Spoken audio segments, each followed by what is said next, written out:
Welcome to a TV20 News Break. I'm Dan Monroe.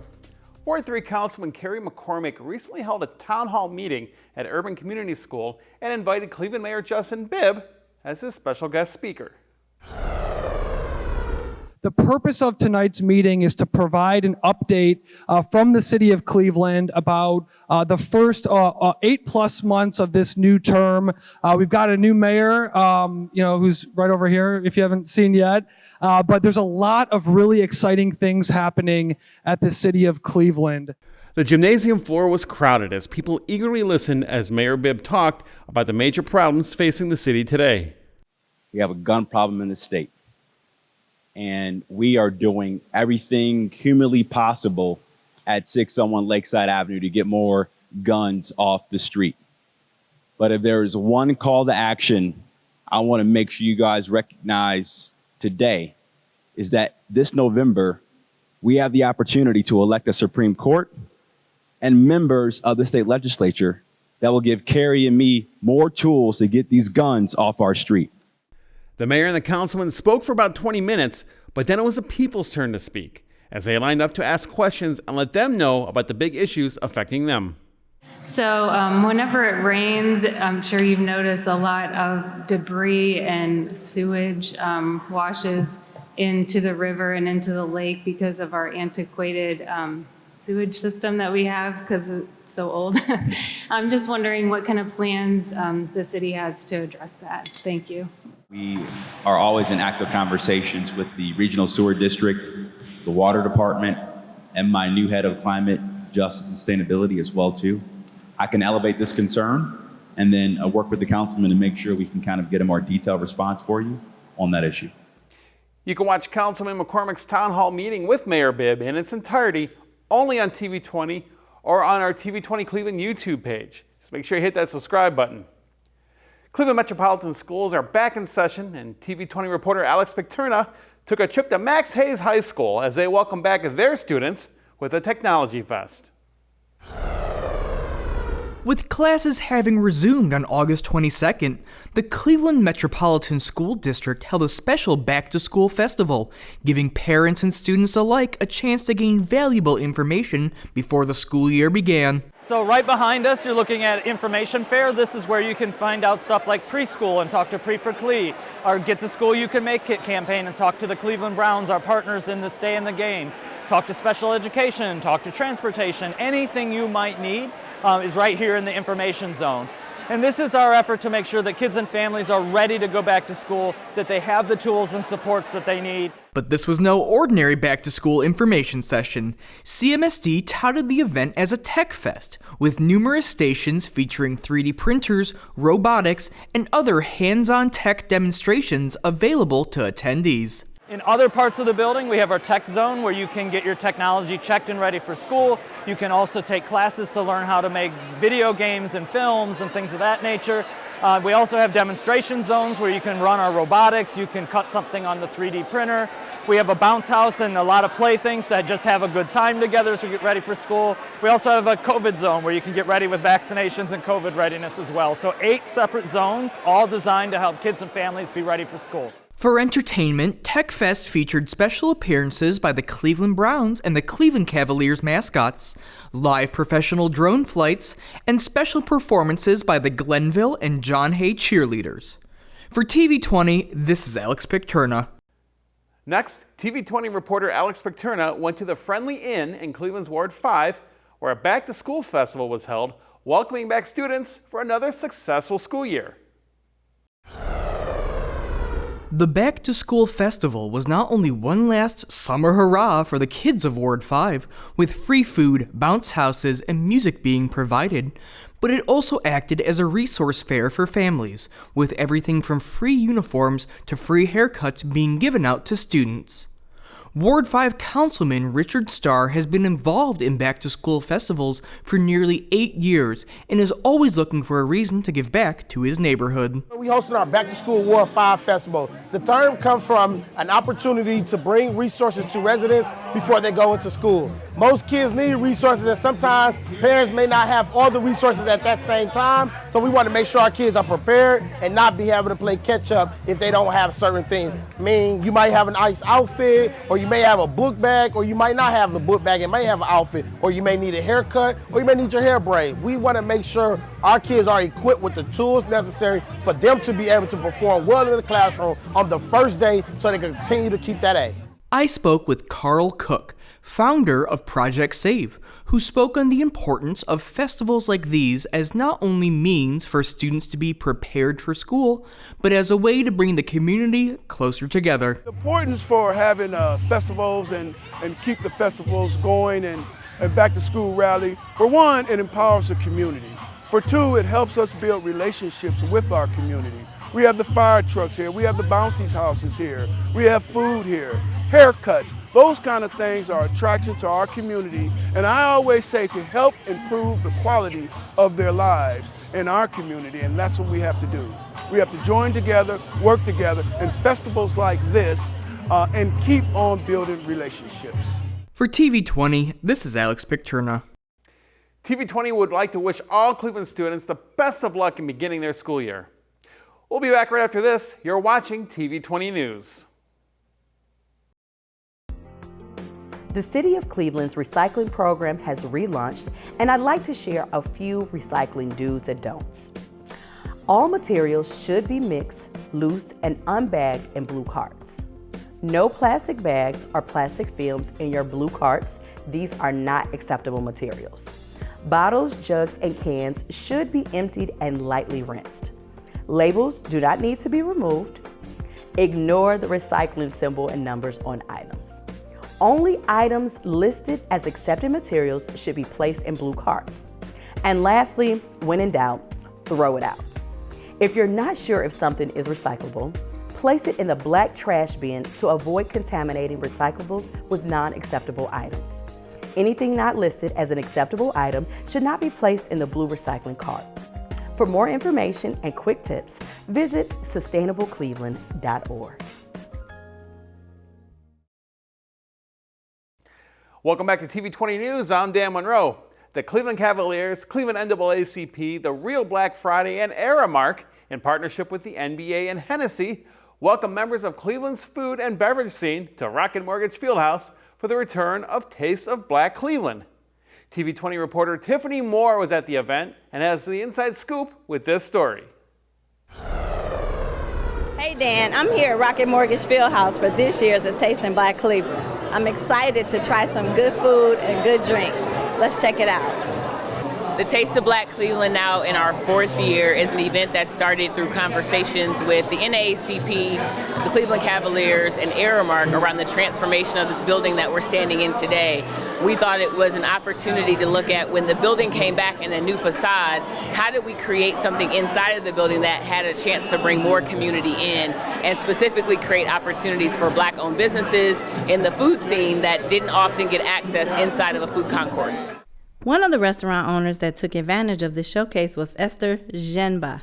She was excited to bring a small taste of her culture to the people. I'm excited. This is my first time. It was definitely an honor to be here with this amazing chef and just to get showcased like my culture's cuisine. We're offering like a signature dish that everybody loves. We have the meat and vegetable sambusas. The meat one has ground beef and a little bit of seasoning in it. It's a little bit spicy, but kind of also like it gives it a little bit of flavor. And then the peas one also is a little bit spicy, but also gives a little bit of flavor. So those are the dishes that we're offering today. 20 local Black-owned food businesses prepared their signature dishes for guests to sample, then vote upon based on quality, variety, and presentation. I feel wonderful about this year's event. There's so many entrepreneurs, and Clevelanders in the area here is giving a lot of patrons exposure to cuisine they've never had before. Yum Village is an Afro-Caribbean restaurant, so we specialize in halal meat and vegan options, so you get a taste of some culture that you're not super familiar with. Our signature dish is the jerk oxtails, but we also have garlic barbecue jerk chicken and truffle oil greens on the menu as well. Very wonderful items and super tasty. 6 local Black mixologists also created their own signature drink to compete for the People's Choice Drink of the Night presented by Hennessy. The winner of the 2020 competition was back in the building to defend his title. My signature cocktail today is called the Hennessy Mango Sour. So it's a combination of peach schnapps, sour mix, a mango simple syrup, and mint and fresh squeezed limes. My cocktail today was basically created from just different flavors that I always wanted to put into cognac, because I'm typically not a cognac drinker, but if it's made the proper way, I'm gonna drink a lot of it. The guests weren't the only ones excited to taste these signature dishes. Chefs were excited to try their peers' food.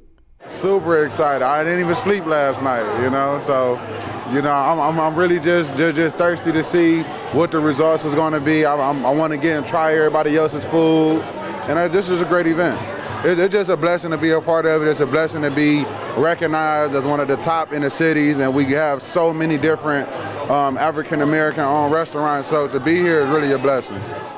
So there you have it. I had a great time at this year's A Taste of Black Cleveland. I tried some delicious foods and cocktails. For TV20, I'm Tiffany Moore. See you next time. Thank you, Tiffany. The 2022 Taste of Black Cleveland was one for the books. The popular Grill 55 took home first place for the restaurant division, and Daryl Richardson, co-owner of Swerve Grill, won first place for his signature drink in the mixologist division.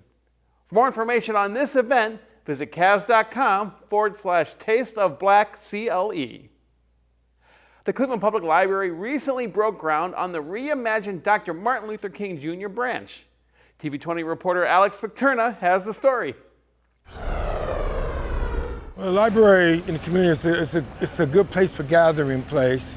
CPL, they've always had a good relationship with the residents in the Glenville, the University Circle area. And as the director Felton says, it's the People University. So you could come in here and learn about social justice, you learn about the arts, performing arts. As my wife, County Councilwoman Yvonne Conwell was saying, computer system, all kind of programming, not just the building, but the programming to reach out to the people. After a delay due to the COVID-19 pandemic, ground was finally broken on the brand new Dr. Martin Luther King Jr. branch in Cleveland's University Circle, another step in the Cleveland Public Library's goal to renew all 27 of their branches. I have been an avid fan of the library, and not just in my community where I grew up, which was the Glenville community. I've traveled Huff, Jefferson, any library, I'm excited. And when I go out of town, it also lends me to want to find out where I'm at and go to the library and see, compare ours to theirs. And always, the programming and the things that we offer here at Cleveland Public Library, sorry and prejudice, outstands anything that I've seen so far in traveling. But the updated branch comes with a special twist. Named the Library Lofts, the new MLK will feature 9 stories of housing on top of the library, providing a wholly unique experience for residents. As you see, University Circle in the Glenville area is becoming more of density is growing. Density is growing. And University Circle is also benefiting the Glenville neighborhood, as you see a lot of development going on there. Glen Village, the Fisher House, Sarah J. Harper, Veterans Center for Women.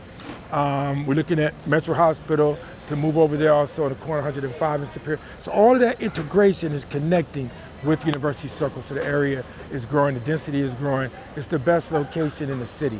For TV20, this is Alex Picterna. The new Dr. Martin Luther King Jr. branch and the library lofts are slated to open spring 2024. The 32nd Senior Day is quickly approaching. Thursday, September 15th, marks the 2022 Cleveland Department of Aging's annual Senior Day, an afternoon made by and for the older adults of Cleveland. Attendees can expect an information fair, a delicious lunch, and of course, the highlight of every Senior Day, entertainment provided by the older adults of Cleveland. The event is free to attend and pre-registration is required for you this year. You can call 216-664-6152 or visit clevelandohio.gov/aging to register. And as always, TV20 will be there covering the event, so come and say hello. Finally, if you're in the mood for everything pickles, here's an event you have to check out. Greater Cleveland volunteers will once again bring their annual fundraiser to downtown Cleveland to showcase pickles, pickled food, and volunteerism. We are super excited about the 4th annual Cleveland Pickle Fest event. It's going to be on September 17th, right here at Mall B in the middle of downtown Cleveland.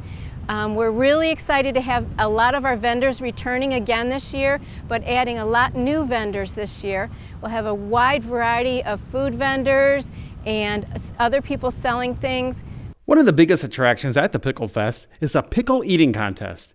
This year, Bold Pickens, a Cleveland-based company, is supplying the product for this highly anticipated contest. This year we're having 2 divisions. We're having an adult division and a children's division.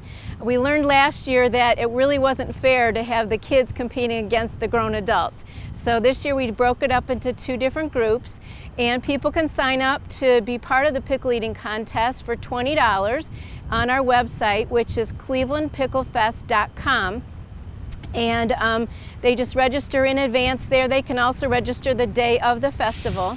And we'll have pickle jars lined up on a big long table. People sit there, and as soon as we say go, the first person who eats the entire jar of pickles will be the winner. The Pickle Festival will give you a chance to try just about anything pickled you can imagine. We have lots of different kinds of pickles, lots of different flavors of pickled. We also have pickled other items, such as pickled vegetables, not just cucumbers. We have pickle pizza, pickle ice cream, pickle candy. We have pickle flavored drinks. We have people that are providing like sandwiches and what I call regular food, but they're adding pickles to it or pickled items to it.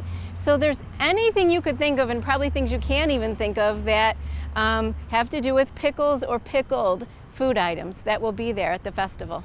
New this year, they've added a special VIP area with tickets on sale for $30. In the VIP tent will be different kinds of pickle-flavored beer that aren't available to the general admission attendees, as well as tables and chairs to sit in the shade in case of it's warm day or bad weather. Private bathrooms, so they don't have to wait in line to go to the bathroom. They'll also get a special Pickle Fest hat, as well as a commemorative cup.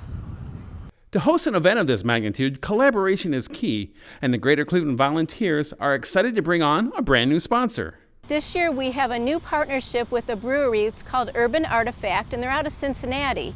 And they approached us quite some time ago expressing a desire to provide the pickle beer for the festival. It's a brewery that normally does produce pickle beer, and so we partnered with them. They're providing all different flavors of pickle beer, and they're our beer sponsor this year. They're providing other kinds of beer as well, and they're partnering with the local Fatheads Brewery as well. So we'll have both Fatheads Brewery here with some of their beer, as well as Urban Artifact. So they're our lead sponsor in helping present the festival this year. So it's going to be a fun day celebrating Cleveland and volunteerism and pickles. Again, Pickle Fest will be held on Saturday, September 17th at Mall B in downtown Cleveland with a cost of $5 per person to enter. Visit Cleveland Pickle Fest for more information. Hell, if you think you have what it takes, you can even sign up for the pickle eating contest. Well, TV20 is streaming live 24/7. Visit TV20cleveland.com to see our live feed and more. Stay connected with TV20 wherever you go by liking and following us on Facebook and Twitter and Instagram. And be sure to subscribe to our YouTube page to watch our numerous programs. Coming up next, learn about what's going on with the Cleveland Metropolitan Schools with this week's CMSD 360. Thanks for watching TV20 News. I'm Dan Monroe. Stay tuned for more on TV20. We are Cleveland.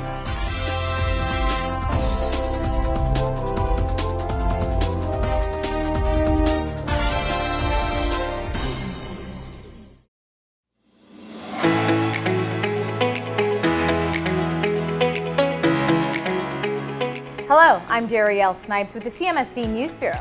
Welcome to CMSD 360, a look at news happening around the district for the week of August 28th. National Immunization Awareness Month is winding down as August comes to an end. With school underway, make sure your students' immunizations are up to date, along with making sure they get vaccinated against COVID-19. At 6 o'clock on Tuesday, be sure to go to the CMSD Facebook page to see CEO Eric Gordon answer your questions live. You can ask a question early by adding it to the comments of the pinned Talk to the CEO post on Facebook, or you can ask it during the Facebook Live. There is a possibility Mr. Gordon will answer it during the live stream. September is Attendance Awareness Month. CMSD and the Cleveland Browns Foundation and the Stay in the Game Network have teamed up to reduce chronic absenteeism. The district emphasizes the importance of attendance during September and all year long. There will be several activities throughout the month to promote great attendance, including a pep rally at East Professional Center on September 7th. Stay tuned for the other events happening throughout September.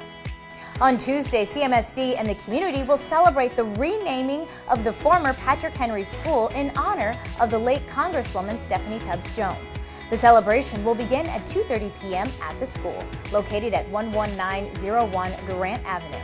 Stephanie Tubbs Jones Pre-K-8 School is one of 3 schools that have been renamed through a process the Board of Education initiated in 2021. On Friday, our youngest scholars will have their first full day of preschool. Spots are still available, so please take time to enroll your child for CMSD's free high-quality preschool at choosecmsd.org or by calling 216-838-3675. Turning to sports, Senate League Fall Sports continues this week with soccer, girls tennis, golf, volleyball, football, and more. Head to clevelandmetroschools.org/Senate League for a complete list of competition. CMSD will soon roll out Power School, a new easy-to-use tool where parents and caregivers can access their students' records, communicate with their teachers, and submit forms in one place. To learn more about Power School, head to clevelandmetroschools.org/parent. Dates to remember in September: there will be no school and all facilities will be closed on Monday, September 5th for Labor Day. And CEO Eric Gordon will deliver the annual State of the Schools address on Wednesday, September 21st at the Renaissance Cleveland Hotel. To order tickets, go to cityclub.org/forums. We'll stay connected with what's going on in the district by downloading the CMSD app or following CMSD on Instagram, Twitter, and Facebook. Thanks for watching CMSD 360. Have a great and productive week.